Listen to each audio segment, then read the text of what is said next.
이번 주부터 이제 가을 학기가 시작됩니다.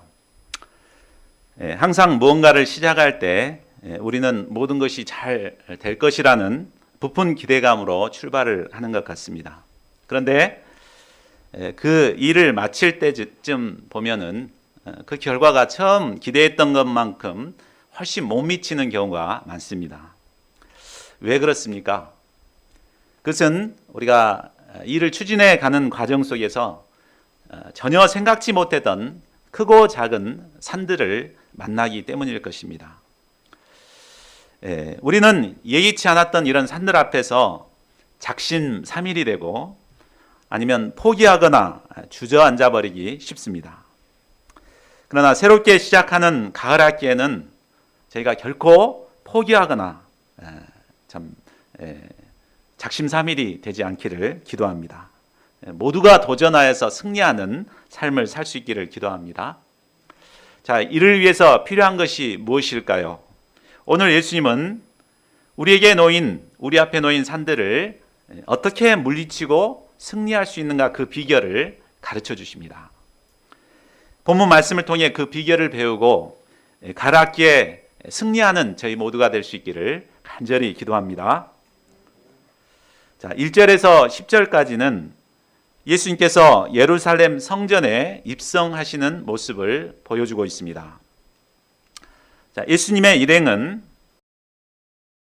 동편에 있는 두 마을, 그러니까 거리로 하면 약 1.5km가 떨어져 있고 3km가 떨어져 있는 벳바게와 베다니의 마을에 이르셔서 일어난 일입니다. 이 베다니는 예수님께서 예루살렘에 오실 때마다 쉬어 가셨던 곳입니다. 그곳에는 우리가 잘 알고 있는 나사로, 마르다, 마리아가 살고 있죠. 그곳에 자주 머무셨습니다. 자, 이곳에서 예수님은 제자 둘을 마을 건너편 마을로 보내십니다. 그리고 그 마을에 가면 아직 아무도 타보지 않은 나귀 새끼가 메어 있는 것을 보게 될 것인데 그것을 풀어서 끌고 오라고 하셨습니다. 만일 누가 그들에게 왜 그렇게 하느냐라고 묻거든 주가 쓰시겠다 라고 말하라고 합니다. 그러면 그가 즉시 이리로 보낼 것이라고 하십니다. 참 이상한 방향이죠. 아무리 예수님이 명령했다 하더라도 제자들이 이것을 순종하기란 쉽지가 않습니다. 왜냐하면 자기 재산도 아니고 남의 물건을 갖다가 아무 이렇게 허락 없이 가서 이렇게 가져오는 것은 무슨 죄에 해당하죠? 절도죄입니다. 절도죄. 심각한 범죄 행위인데 이것을 순종하기가 참 쉽지가 않습니다. 그러나 그들은 어떻게 합니까? 4절에서 6절을 보십시오. 그들은 잘 이해가 가지 않았지만 예수님의 말씀에 온전히 순종했습니다. 자, 마을에 들어가 봤더니 예수님의 말대로 나귀 새끼가 문 앞 거리에 메어져 있었습니다. 사람들이 보고 있었지만 그들은 순종해서 그것에 다가가서 풀어서 데리고 가고자 했습니다. 그런데 거기 서 있는 사람 중에서 어떤 이들이 그 나귀 새끼를 풀어 무엇 하려느냐라고 물었습니다. 아마 제자들은 도둑질하다가 들킨 사람처럼 가슴이 철렁 내려앉았을 것입니다. 그렇지만 예수님께서 이르신 대로 주가 쓰시겠답니다 이렇게 말했습니다. 그렇자 신기하게도 그들은 그래요? 잘 가져가세요 이렇게 흔쾌히 허락을 해주었습니다. 자, 이 사건을 통해서 제자들이 무엇을 배웠을까요? 제자들은 아마 이 순종을 통해서 예수님께서 모든 것을 통찰하시는 분이시구나라는 것을 깨달았을 것입니다. 그 앞마을에 있는 일, 앞으로 일어난 일들을 정말 자세히 알고 계셨잖아요. 그러니까 예수님은 전지하신 분이시다라는 것을 깨달았을 것입니다. 또한 예수님께서는 이제 주가 쓰시겠다라 그래갖고 쓰셨잖아요. 그러니까 만물의 주인이 되신 예수님을 깨닫게 되었을 것입니다. 예수님은 전지하신 분이십니다. 모든 것을 다 아십니다. 우리의 마음과 생각도 하시고 우리의 머리털까지도 다 세시는 분이십니다. 또한 예수님은 천지 만물을 창조하신 주님으로 만물의 주인이 되십니다. 만물의 주인이기 때문에 주님께서 쓰시겠다고 하면 우리는 언제든지 주님께 드려야 합니다. 우리는 우리가 가진 모든 것이 우리 것이라고 생각하기 쉽습니다. 그러나 우리는 우리가 살아있는 동안 잠시 맡아 가지고 있는 청지기일 뿐입니다. 만일 주님께서 우리가 가진 것을 쓰시겠다고 하신다면 우리는 기꺼이 언제나 주님께 드릴 수 있어야 합니다. 그런데 우리는 자신을 위해 시간을 쓰거나 물질을 쓸 때는 아까워하지 않습니다. 그런데 주님을 위해 쓰라고 하면은 손해의식에 시달릴 때가 있습니다. 그렇죠? 자기 배고플 때 먹는 것은 전혀 안 아깝습니다. 근데 주님께 헌금하고 이렇게 가난한 자를 돕고 그러려면은 참 이렇게 쓰기가 쉽지가 않습니다.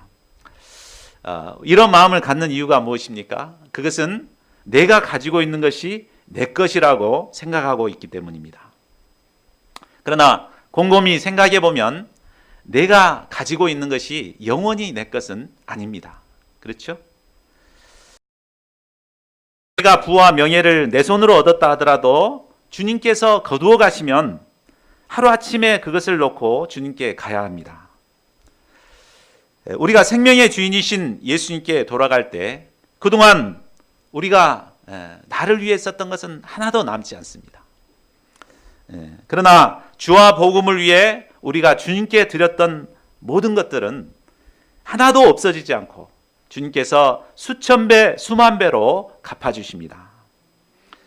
그러므로 주님께 드려 주님께 쓰임받는 것처럼 영광스러운 것은 없습니다. 우리가 젊을 때 주님께 드릴 수 있기를 기도합니다. 주님께서 쓰시겠다고 하면은 언제든지 자신의 소유와 재능과 전생애를 주님께 드릴 수 있기를 바랍니다. 하나님께 귀하게 쓰임받은 위대한 하나님의 사람들은 주님이 쓰시겠다고 하셨을 때 기꺼이 자신을 드린 사람들이었습니다.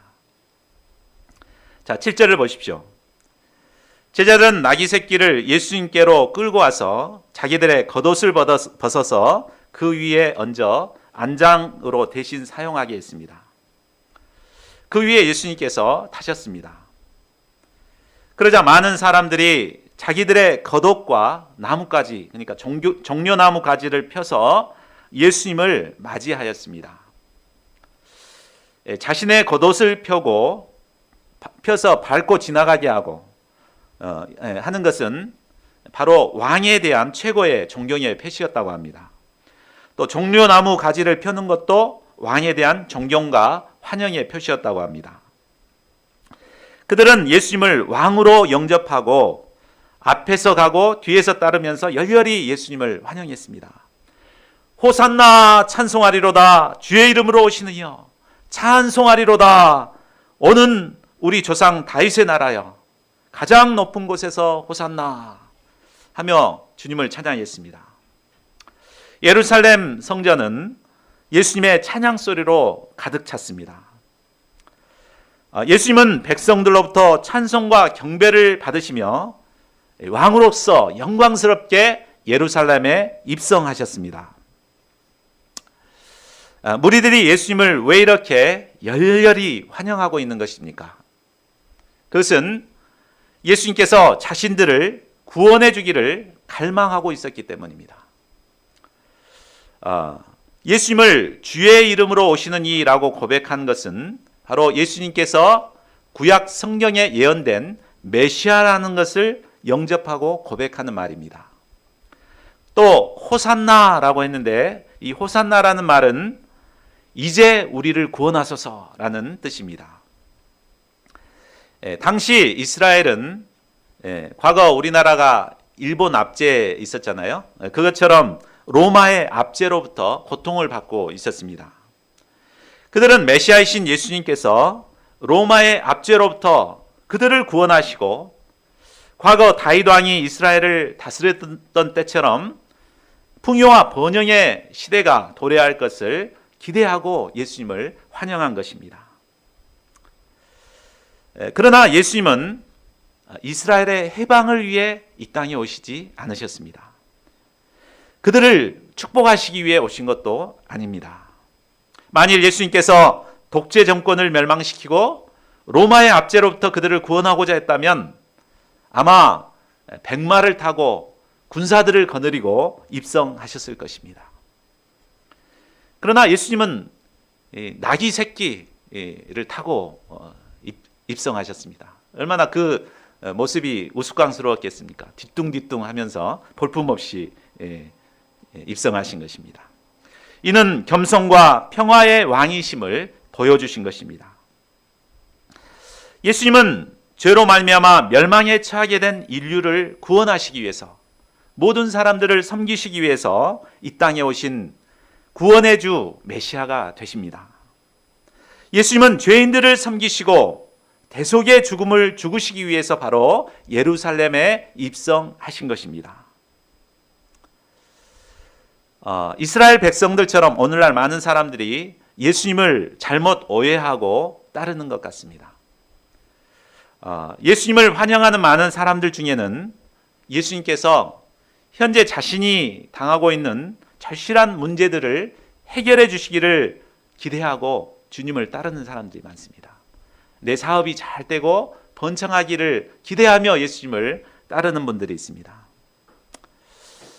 예수님을 영접하면 취업하기 어려운 현실에서 안정된 직장을 얻게 되고 또 풍요로운 삶을 살게 될 것을 기대합니다. 그러나 우리가 예수님을 따라보면 어떻습니까? 우리가 기대하는 것들이 다 이루어지던가요? 그래서 어떤 사람들은 이제 이런 기대감을 갖고 예수님을 막 따르다가 그 기대가 이루어지지 않으니까 어떻게 됩니까? 뭐 예수님 믿어도 별것 없구만 하면서 교회를 떠나버리고 어떤 사람은 안티크리스찬들이 되어버립니다. 본문에서 예수님을 환영하던 이들이 바로 그러했습니다. 예수님께서 예루살렘에 입성하시는 날이 바로 오늘과 같은 일요일이었습니다. 근데 예수님은 금요일 날 십자가에 못 박혀 죽으시죠. 그러니까 불과 며칠 만에 예수님을 환영하던 이들이 예수님을 뭐라고 합니까? 예수님을 십자가에 못 박아라고 소리칩니다. 그러니까 자기의 뜻대로 이루어지지 않으니까 이제 예수님을 십자가에 못 박아라고 이렇게 한 것입니다. 11절을 보십시오. 예루살렘에 입성하신 예수님은 가장 먼저 성전으로 가셨습니다. 헤롯 궁이나 빌라도 관저로 가지 않고 성전으로 가신 것은 바로 예수님이 정치적인 메시아가 아니라 영적인 메시아임을 말해줍니다. 예수님은 성전에 들어가셔서 모든 것을 보셨습니다. 뒤에 보면 성전이 어떤 모습이었습니까? 완전히 장사 소굴이고 강도들의 소굴과 같았습니다. 바로 예수님께서는 이 모든 모습을 보신 것입니다. 그러나 이때 이미 때가 저물었기 때문에 예수님은 그냥 조용히 제자들과 함께 베다니로 물러가셨습니다. 12절을 보십시오. 이튿날 아침 예수님은 베다니에서 나와 다시 예루살렘 성전으로 들어가셨습니다. 그런데 아침 식사를 못 하셨는지 몹시 시장함을 느끼셨습니다. 그러다 멀리 잎이 무성한 무화과 나무를 보시고 다가가서 혹시 열매가 있는가를 보셨습니다. 그러나 무화과 나무는 잎사귀 외에는 아무런 열매도 없었습니다. 팔레스타인에서는 3월에면 무화과 나무에 열매가 달린다고 합니다. 그리고 4월에는 잎이 이제 무성하게 나오게 되고 5월부터 맛있는 무화과 열매가 이제 이렇게 맺혀서 따먹게 됩니다. 근데 지금 예수님께서 예루살렘에 입성하신 이때는 6월절 기간이기 때문에 4월 중순에 해당됩니다. 그러면 이때는 열매들이 주렁주렁 있어야 되고 작은 열매들이 있어야 되고 얼마 있지 않으면 이게 이제 익어가야 되죠. 근데 이 무화과 나무는 열매는 하나도 없고 잎만 무성했습니다. 이스라엘 백성들은 항상 배가 고팠기 때문에 이제 이 무화과의 열매를 가지고 이렇게 배고플 때는 배를 채우기도 했다고 합니다. 우리나라 보릿고개 시절에 그렇게 했죠. 먹을 것이 없었으니까 청보리를 갖다가 이렇게 먹곤 했는데 아마 그랬던 것 같습니다. 자, 14절을 보십시오. 예수님은 무화과 나무에 아무런 열매가 없자 이제부터 영원토록 사람이 내게서 열매를 따먹지 못하리라고 저주하셨습니다. 자, 예수님께서 왜 무화과 나무를 저주하신 것입니까? 이 제자들이 들으라고 하면서 제자들이 들을 때 저주를 하셨습니다. 예수님 너무 배가 고팠는데 실망스러워서 이렇게 저주하신 것입니까? 그렇지 않습니다. 이 잎만 무성한 무화과 나무는 바로 겉은 화려하지만 아무런 열매도 맺지 못하는 예루살렘 성전과 같습니다. 상징한다고 볼 수 있습니다. 이처럼 겉만 화려하고 열매가 없는 성전은 예수님께서 저주하시고 심판하신다는 것을 제자들에게 보여주고자 하신 것입니다. 고린도전서 3장 16절에 보면은 우리 사도 바울은 우리 신자들을 가리켜 성전이라고 말하고 있습니다. 우리 한번 같이 읽어볼까요? 3장 16절 시작. 너희는 너희가 하나님의 성전인 것과 하나님의 성령이 너희 안에 계시는 것을 알지 못하느냐. 하나님을 믿고 예수님을 영접한 자들은 성령이 안에 거하십니다. 그러니까 우리는 성전입니다.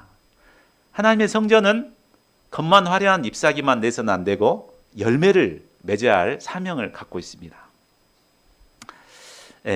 어떤 열매를 맺어야 할까요?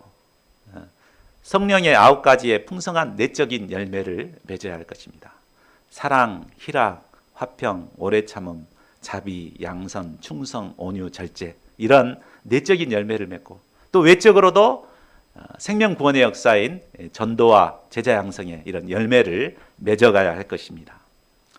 그러나 신앙생활이 아무리 오래 했다 하더라도 이런 열매가 없이 잎만 무성하다면 결국 예수님께서는 이 무화과를, 잎만 무성한 무화과를 저주하듯이 우리를 저주하게 될 것입니다. 이런 저주와 심판이 임하기 전에 우리는 어찌하든지 열매를 맺기 위해서 노력하는 저희들이 되어야 되겠습니다. 자, 15절을 보십시오. 예수님이 성전에 들어가셨을 때 그것은 마치 시장 바닥과 같은 모습이었습니다. 성전은 마땅히 말씀을 가르치는 소리가 나야 합니다. 또 기도하는 소리나 찬송 소리가 가득해야 합니다. 그러나 성전이 그런 소리는 찾아볼 수가 없고 대신에 짐승 우는 소리, 장사들의 외치는 소리, 흥정하는 소리로 가득 찼습니다. 이런 성전의 모습을 보실 때 예수님은 심히 분노하셨습니다. 참 성경을 읽어보면 예수님이 이렇게 분노하시는 것이 여기밖에 없습니다. 다른 복음서를 보면 예수님이 채찍을 만들어 가지고 막 이렇게 때리면서 분노하십니다. 예수님은 채찍을 만들어 성전 안에서 매매하는 자들을 내어 쫓으시고 돈 바꾸는 자들의 상과 비둘기 파는 자들의 의자를 둘러 엎으셨습니다. 이는 불의에 대한 영적 분노였습니다. 예수님은 사랑과 평화의 왕으로 한없이 은혜로운 분이십니다. 그러나 반면 이런 죄악에 대해서는 무섭게 심판하시는 공의와 진리의 주님이십니다. 우리는 늘 예수님을 은혜의 주님으로만 생각하기 쉽습니다. 무골호인처럼 이 정도도 봐주겠지 하면서 늘 죄를 범하죠. 그러나 예수님은 공의의 하나님이십니다. 예수님을 은혜의 하나님으로만 생각하고 살았다가는 다음에 큰 코 다치게 됩니다. 자, 17절을 보십시오. 성전을 정화하신 후 예수님은 성전이 어떤 곳이 되어야 하는가를 가르쳐 주십니다. 우리 같이 한번 읽어보겠습니다. 시작. 이에 가르쳐 이르시되 기록된 바 내 집은 만민이 기도하는 집이라 칭함을 받으리라고 하지 아니하였느냐. 너희는 강도의 소굴을 만들었도다. 성전은 바로 하나님이 거하시는 곳입니다. 하나님이 거하시기 때문에 죄인들이 이 하나님께 나와서 사죄함을 덧입고 치유의 은혜를 덧입는 곳이 바로 성전이 되어야 합니다. 성전은 세상 만민들이 나와서 말씀의 기초에서 회개하고 기도하며 하나님과 교제하는 곳입니다. 그러나 성전에 말씀이 사라지고 기도가 없어지고 물질적이 되고 세속화되어 버릴 때 그 성전은 더 이상 성전이라고 할 수 없게 됩니다. 예수님께서 성전을 보셨을 때 마치 강도의 소굴처럼 보셨습니다. 당시 종교 지도자들은 말씀 연구와 기도에는 관심이 없었습니다. 오직 종교 정치하기에만 바빴고 성전을 이용해서 사리사욕을 채우기에 급급했습니다. 오늘날 예수님께서 한국 교회를 보실 때 어떠할까요? 물론 주님의 마음에 합한 교회들이 더 많죠. 그러나 일부 교회들은 장사 소굴이 되어버린 교회가 간혹 있는 것 같습니다. 교회는 세상에 대해 빛과 소금의 역할을 감당해야 할 것입니다. 교회가 이 사명을 잃고 물질화되고 세속화되어 버릴 때 장차 주님의 준엄한 심판을 면치 못할 것입니다. 자, 20절을 보십시오. 예수님께서 성전을 깨끗하게 하신 후 베다니로 물러가셨다가 이튿날 아침에 성전으로 오실 때였습니다. 제자들은 전날 예수님께서 조주하신 무화과 나무가 뿌리째 말라 나뒹굴고 있는 모습을 보게 됐습니다.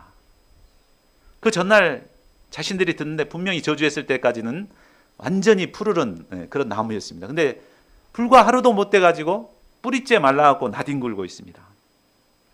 이때 베드로가 예수님의 말씀이 생각나서 말했습니다. 랍비여 보소서, 조주하신 무화과 나무가 말랐나이다.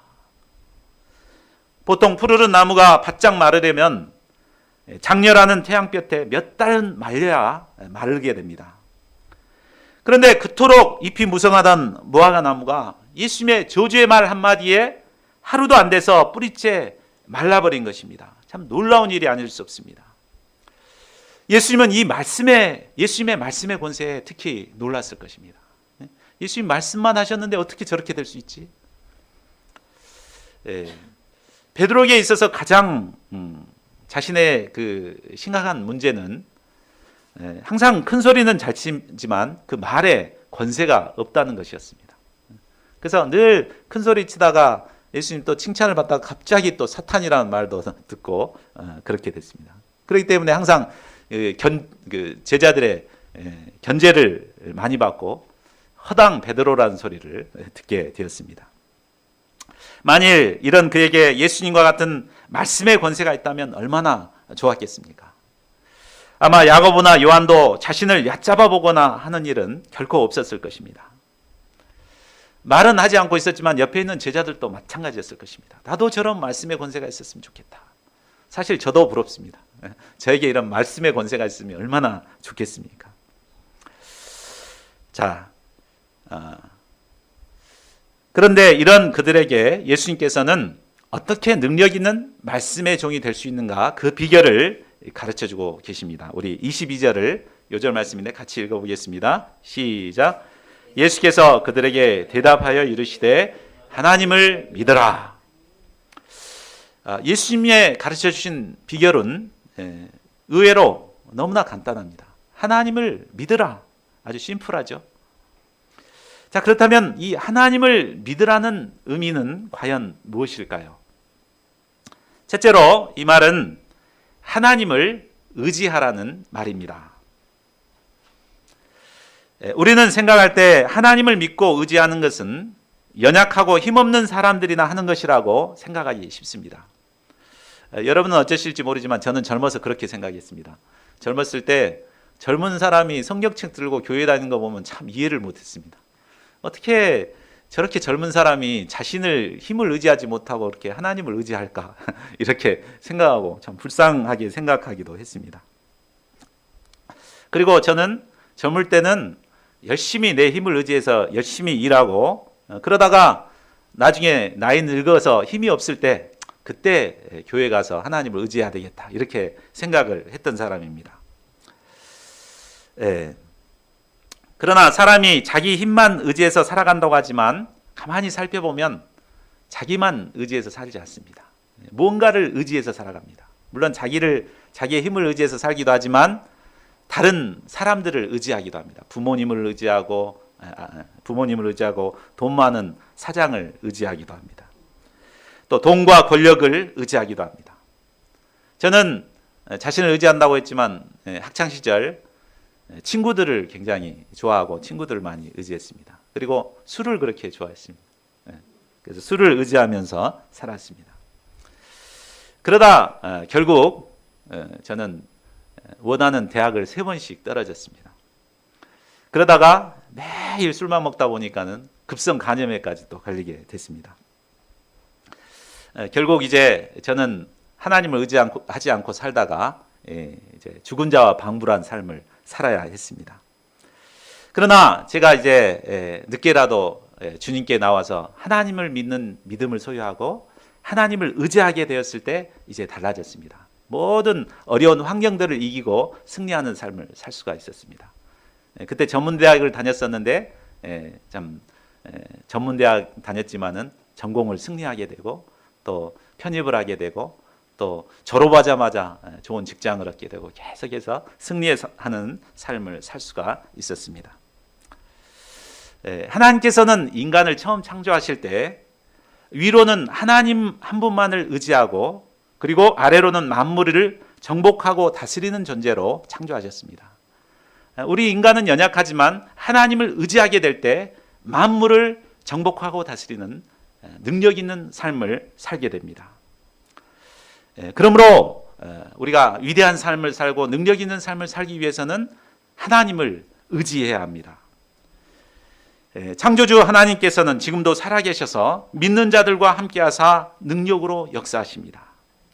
우리가 이 하나님께 대한 믿음이 있을 때 연약함과 한계를 이기고 능력 있는 삶, 인간 본연의 창세기적 위대한 삶을 살아갈 수 있게 됩니다.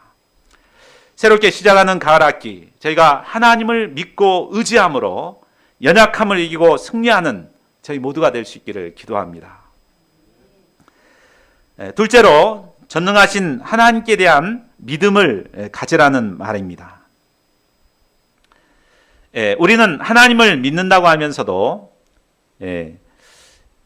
하나님의 능력에 대해서는 제한하고 한계 지을 때가 많습니다. 우리가 생각해 봐가지고 이 정도는 하나님이 해주실 수 있을 것이다 생각하고 그럴 때 하나님께 기도하고 하나님 이 정도는 하나님 안 들어주실 것 같다 그러면 기도하지 않고 그렇습니다. 그래서 우리가 어려운 환경에 닥치면은 하나님께 나아가 믿음으로 기도하기보다도 포기하고 절망하고 포기해버릴 때가 많습니다. 캠퍼스 상황이 제가 처음에 이제 대학을 졸업하고 8, 90년대 이제 순천대를 개척을 했을 때 그때는 정말 이제 전도가 잘 됐습니다. 그래서 매년 배가의 역사가 일어났습니다.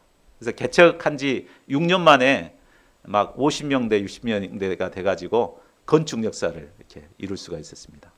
근데 지금 불과 한 20년 지난 이후에 지금 캠퍼스 상황은 어떻습니까? 정말 한 사람 전도하기가 너무너무 힘듭니다.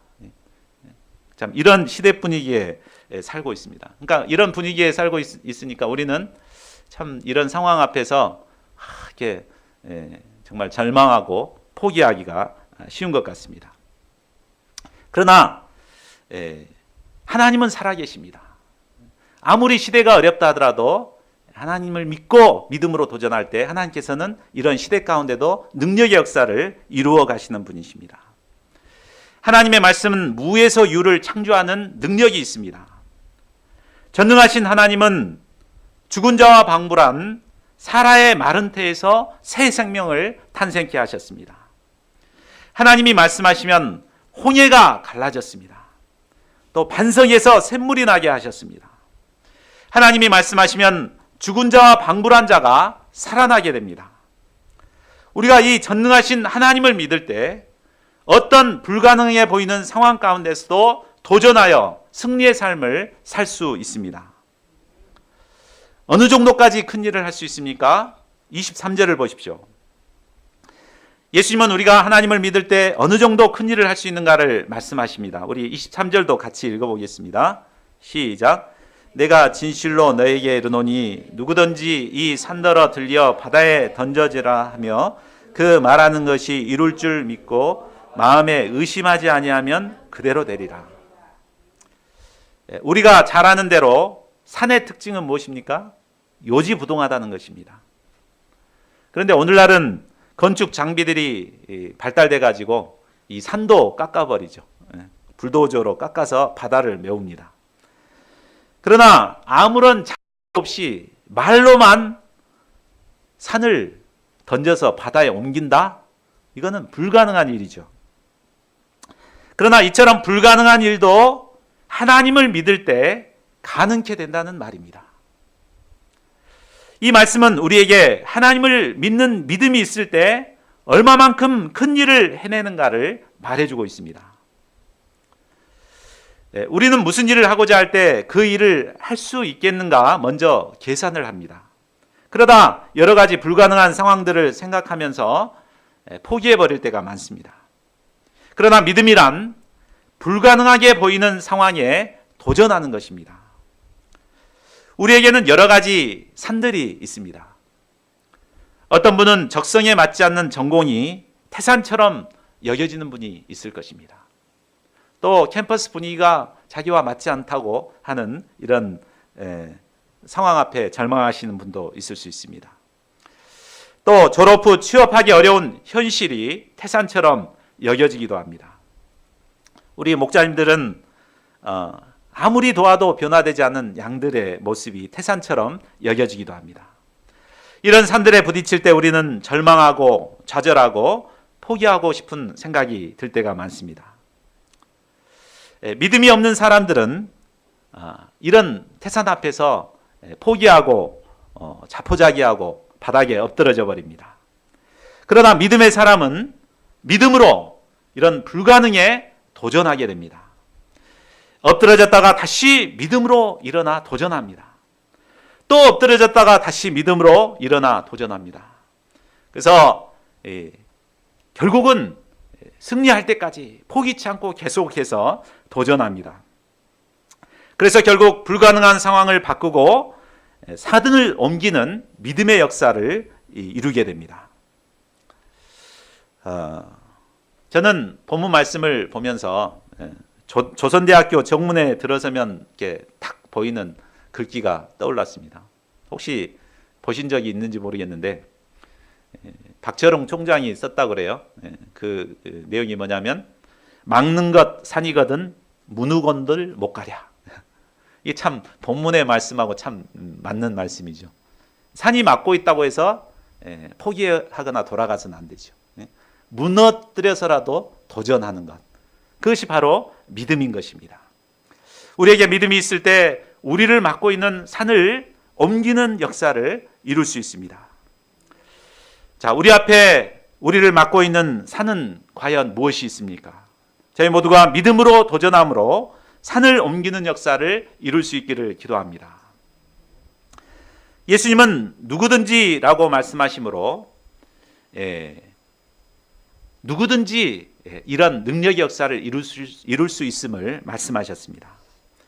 몇십 년 신앙생활을 한 사람이 됐건 이제 막 신앙을 출발했던 사람이 됐건 상관이 없습니다. 누구든지 하나님을 믿는 믿음만 있다면 큰 일을 할 수 있다는 말입니다. 저희 모두가 하나님을 믿는 믿음으로 큰 일을 하는 믿음의 사람들이 될 수 있기를 기도합니다. 그런데 믿음으로 큰 일을 하기 위해서 반드시 극복해야 할 것이 있습니다. 그것은 바로 의심입니다. 23절 하반절을 다시 보십시오. 예수님은 그 말하는 것이 이루어질 줄 믿고 마음에 의심하지 아니하면 그대로 되리라고 하십니다. 우리는 믿음으로 무엇이든지 다 할 수 있을 것 같이 큰 소리를 치다가도 조금이라도 마음에 의심이 생기면 그 태산은 고사하고 손가락 하나도 움직일 수 없을 만큼 무기력하게 될 때가 많습니다. 그러니까 마음의 의심이 굉장히 참 우리를 힘들게 합니다. 마음에 의심이 생기면 온갖 부정적인 생각이 들고 연약한 생각이 들고 운명적인 생각이 들고 패배적인 생각과 두려움에 사로잡힙니다. 그러다 결국 마음이 완악해져서 믿음을 잃고 실족하게 됩니다. 의심의 독화살이 마음에 꽂히게 되면 어떤 천하의 영웅 호걸도 힘을 쓰지 못하고 쓰러지게 됩니다. 이 의심은 바로 사탄이 우리에게 심어줍니다. 그러면 우리는 순간순간 우리에게 의심을 심는 이런 사탄과 싸우는 영적인 투쟁을 해야 됩니다. 이런 의심의 생각이 들면 그걸 끌어안고 막 묵상할 것이 아니라 사탄아 물러가라 하면서 쫓아내고 말씀을 붙들고 믿음을 붙들어야 합니다. 자, 마음의 의심을 극복한 후에는 무엇을 해야 할까요? 예수님은 제자들에게 계속해서 기도에 대해서 가르쳐 주십니다. 24절을 보십시오. 우리 24절도 같이 읽어보겠습니다. 시작. 그러므로 내가 너에게 말하노니 무엇이든지 기도하고 구하는 것은 받은 줄로 믿으라. 그리하면 너에게 그대로 되리라. 예수님께서 믿음의 능력에 대해 말씀하신 후 기도에 대해 말씀하신 것은 바로 믿음의 능력이 곧 기도의 능력이기 때문입니다. 믿음과 기도는 서로 뗄래야 뗄 수 없는 관계입니다. 믿음이 있다면서 기도하지 않는 것은 사실 믿음이 없는 것입니다. 믿음이 있을 때 우리는 기도하게 됩니다. 우리는 기도로 마음속에 파고드는 의심과 불신과 두려움을 싸워 이길 수 있습니다. 예수님은 계속해서 제자들에게 용서하는 믿음에 대해서도 가르쳐 주십니다. 25절을 보십시오. 기도할 때 가장 걸리는 문제가 형제와의 불화한 죄 문제입니다.